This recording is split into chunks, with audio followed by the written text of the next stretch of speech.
میرے کالج میں جمعیت نام کے ایک اسٹوڈنٹ تنظیم موجود ہے جو کلاسز میں آ کر درس قرآن دیتے ہیں، لیکن ان کی داڑھی بھی چھوٹی چھوٹی ہیں اور وہ پینٹ شرٹ میں ملبوس ہوتے ہیں اور کسی مدرسے سے فارغ التحصیل نہیں ہیں، لیکن ان کا درس بڑا پر اثر بھی ہوتا ہے۔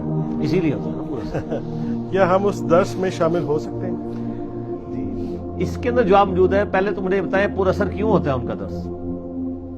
اس لیے کہ کسی مدرسے سے پڑھے ہوئے نہیں ہیں، وہ دین کی وہی تڑپ رکھتے ہیں جو ایک عام نوجوان رکھتا ہے۔ اور جمعیت نے بعض جگہ یونیورسٹیز کے اندر اور کالجز کے اندر جو بدماشی والا عنصر کیا ہے تو وہ تو میں اس کے سخت خلاف ہوں۔ باقی یہ جو ان کی خدمت ہے نا، واقعی ہماری کالجز اور یونیورسٹیز کے اندر انہوں نے یعنی اسلام کا ایک رنگ چھاپ رکھی ہوئی ہے، یعنی خدمت کے اعتبار سے۔ تو درس قرآن تو آپ کو جو بھی دے آپ سنیں، صحیح بخاری میں حدیث ہے بلغوا عنی ولو آیا، پہنچا دو میری طرف سے تمہیں ایک آیت ہی آتی ہو۔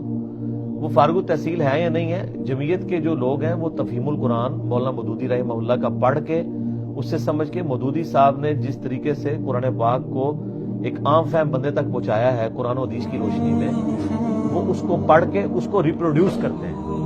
سر آپ کے علماء تو بغیر تیاری کے ممبر پہ چڑھ کے درس قرآن دے رہے ہوتے ہیں، لیکن جمعیت والے جس سلیبس سے پڑھ رہے ہوتے ہیں وہ بڑا سٹرانگ لکھا ہوا ہے، اور اس لیے ان کے درس بھی پر اثر اس لیے ہوتے ہیں کہ آپ کو پہلی دفعہ سمجھ آئے گا کہ مودودی صاحب نے جس طرح قرآن سمجھا ہوا ہے اور قرآن پاک کو جس طرح انہوں نے عام فہم کر کے بیان کیا ہے، علماء کی کمپیٹنسی نہیں تھی۔ اسی لیے آپ دیکھ لیں ڈاکٹر اسرار صاحب، ان کا درس قرآن آپ 2-2 گھنٹے سنے بندہ اب تاکتا نہیں ہے۔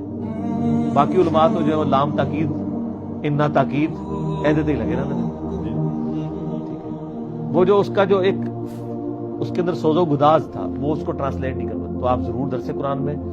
باقی یہ جو آپ نے یہ گیٹ اپ والی بات کی ہے نا، تو پہلے مجھے بتائیں جو یہ سوال کرنے والا ہے خود اس کا گیٹ اپ وہی ہے جو وہ ایک درس دینے والے سے ایکسپیکٹ کر رہا ہے؟ خود یہ بھی پینٹ شرٹ پہن کے آتے ہوں گے، خود یہ کی بھی داڑھی ہو سکتا ہے اتنی نہ ہو۔ داڑھی اور پینٹ شرٹ کا درس قرآن سے کوئی تعلق نہیں، ٹھیک ہے؟ ورنہ تو آپ کے داڑھی والے نماز پڑھیں گے، بغیر داڑھی والے نہیں پڑھیں گے۔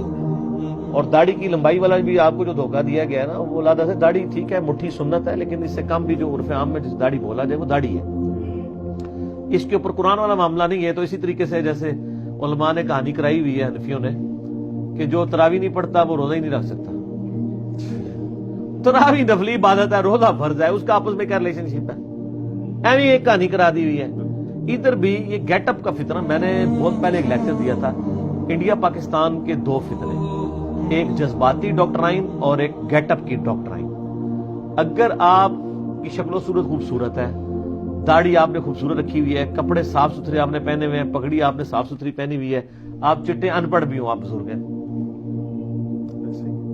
اور اگر آپ کا گیٹ اپ یہ مولوی والا نہیں ہے، آپ کو دین جتنا مرضی آتا ہو، آپ بزرگ نہیں ہیں، تو یہ انہوں نے گیٹ اپ کا فتنہ جو ہے نا امت کے اندر ڈال دیا، اور اس فتنے سے بچنا چاہیے۔ درس سنیں جی، جو بھی قرآن کا درس دیتا ہے آپ اس کو ضرور سنیں، ٹھیک ہو گیا؟ اللہ تعالیٰ سے دعا ہے جو حق بات میں نے کہی اللہ تعالیٰ ہمارے دلوں میں راسخ فرمائے، اگر جس بات میں میرے منہ سے غلط بات نکل گئی تو اللہ تعالیٰ ہمارے دلوں سے معاف کر دے، ہمیں کتاب و سنت کی تعلیمات پر عمل کر کے دوسرے بھائیوں تک پہنچانے کی توفیق عطا فرمائے۔ سبحانک اللہم و بحمدک، اشہد ان لا الہ الا انت، استغفرک و اتوب الیک، وما علینا الا البلاغ المبین۔